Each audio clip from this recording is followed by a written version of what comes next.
truy phi máy bay nặng nhất người hiện à. Có thể phi qua nè vào vườn nè, dễ bị có nhiều máy bay đó.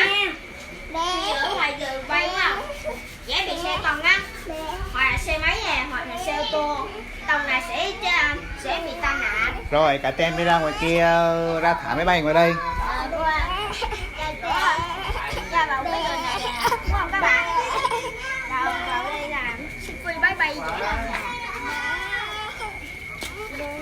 Phi rồi!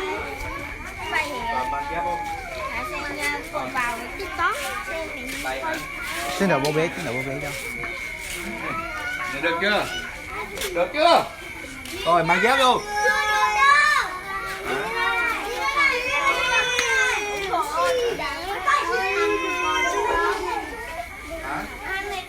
Bớt trả.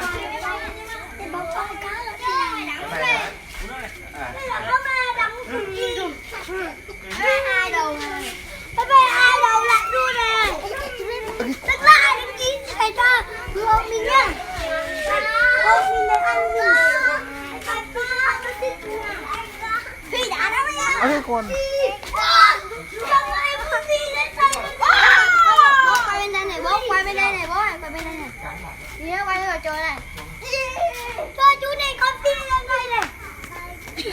Cho chú con phi lên nè. Đây, mọi người ăn như nào?